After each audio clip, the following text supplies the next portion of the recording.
Hello everybody and welcome to another episode of Cookies Enabled. Now this might be my favorite episode that I've filmed so far. I'm sure you've seen it in the news. We finally got our first full color images from the James Webb Space Telescope. And we're going to talk about that today. Sort of like the last one, there are tons of videos out there on YouTube talking about this. But I just wanted to add mine into the mix. It is one of the most incredible feats of science and engineering that humanity has ever been able to accomplish. And we're going to delve a little bit into it today. So stick around and let's learn something new.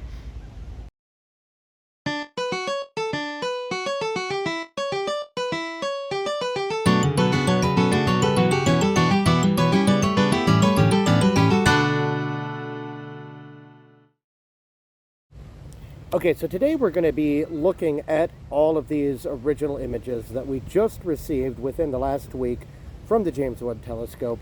But before we do that, I feel it almost necessary to really let you understand the scale of our universe and just what this telescope is going to be able to show us.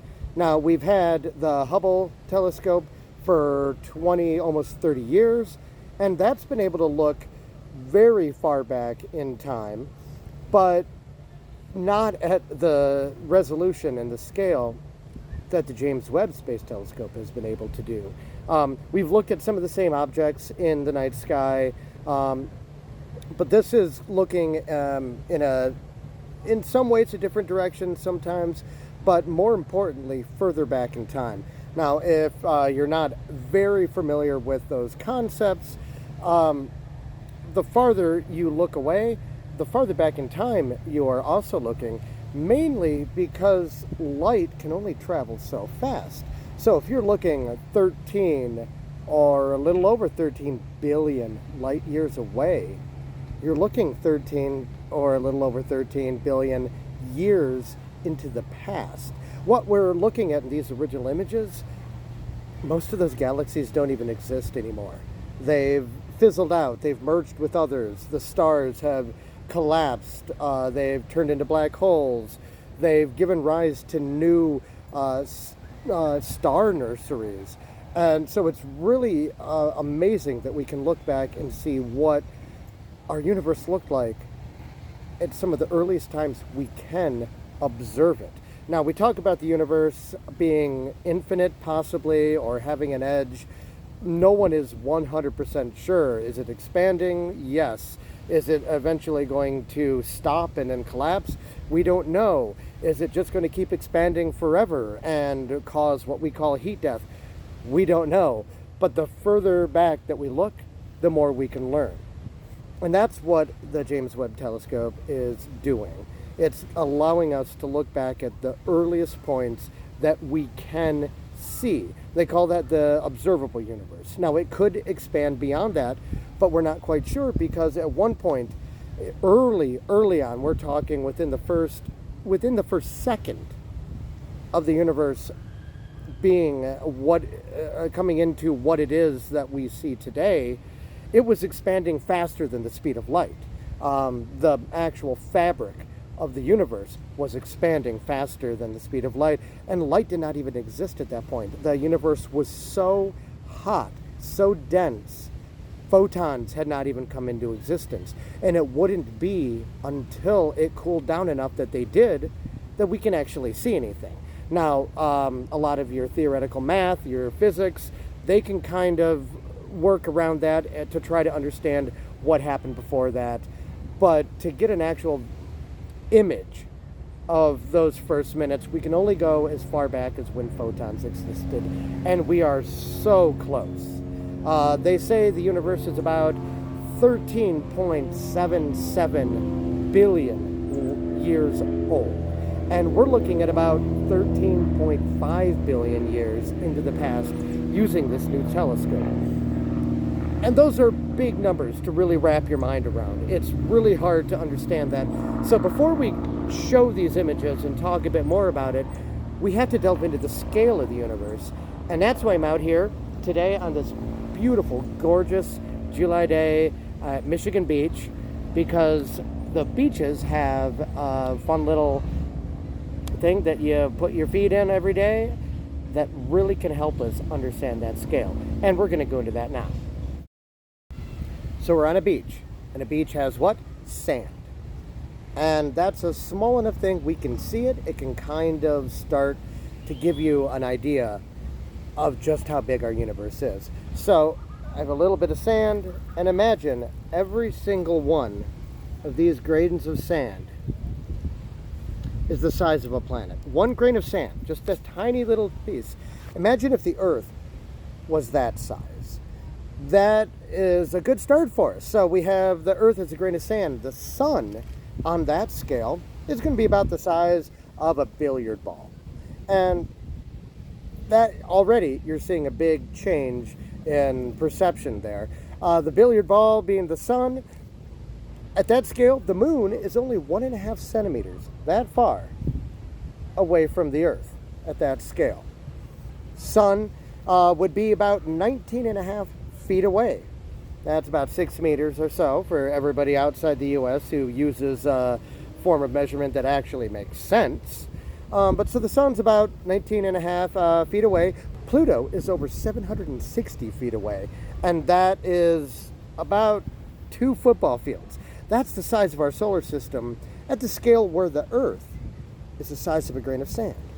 And at that scale, the largest star that we've observed would be 128 feet in diameter. Compared to a billiard ball, you have a star the size of a small apartment. That's mind-boggling at that scale. But that's even tiny. We have to go even smaller for you to really understand.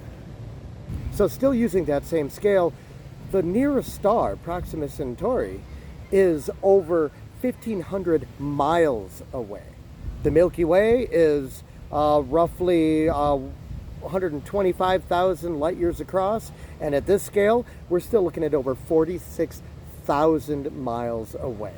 To give you an idea for that, the space station orbits Earth at roughly 200 miles. That's a big, big distance. But to really understand the scale, we have to go smaller. So let's imagine that the solar system, from Earth to Pluto, which, as we just said, was over 700 feet away if the Earth was the size of a grain of sand, let's shrink that down so the solar system is the size of 1 grain of sand. And at that point, our galaxy is over 50 kilometers, or roughly 31 miles wide. And that still doesn't even scratch the surface at this point. That's our galaxy. The closest neighboring galaxy to us, Andromeda, would still be over 1,000 miles away. I'm sorry, 1,000 kilometers away, roughly 630 miles away. Still massive. The universe at that point, we're still looking at 37.2 million kilometers in diameter. And again, massive numbers to wrap your head around, so let's take it even smaller. Let's make our galaxy, which in the previous scale would have been 31 miles across, and let's shrink that down to the size of a grain of sand. How big is our universe at that point? 372 meters, or for feet, roughly 1,220 feet. And to give you an idea of how long that is, mind you, with our galaxy, our entire galaxy containing billions upon billions of stars contained in one small grain of sand, our universe extends to about that boat right behind me. That's how massive our universe is. And it is really hard to really wrap your mind over that size and just how small, how insignificant we might seem in the grand scheme of things. But I say that we're not insignificant. You've seen the movie Contact, based on the book by Carl Sagan. One of my favorite lines from that is that if all of these billions of stars and all of those billions of galaxies, each containing that many stars, and we're the only life, seems like an awful waste of space. And I think over the ages, over the millennia of human existence, one of the first things we ever did was look up into the sky and wonder what was up there. And that is the driving force of our innovation, of exploration. It's incredible, and we've made so many advances. Just over 100 years ago, we were unable to fly. The airplane did not exist. We looked at birds and wondered, how do they do that? We had theorized it for centuries before that. You had Da Vinci with his inventions that never really worked or came to fruition, but we've always been a species of trying to push ourselves further, trying to understand the world better. We see that in physics and mathematics, in writing, philosophy.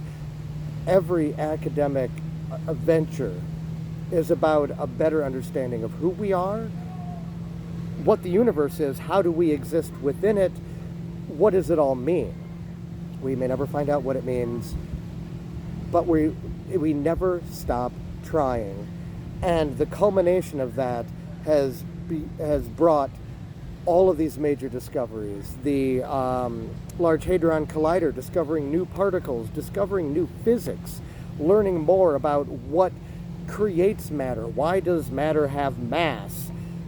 How do all of these theories actually fit in to the cosmos?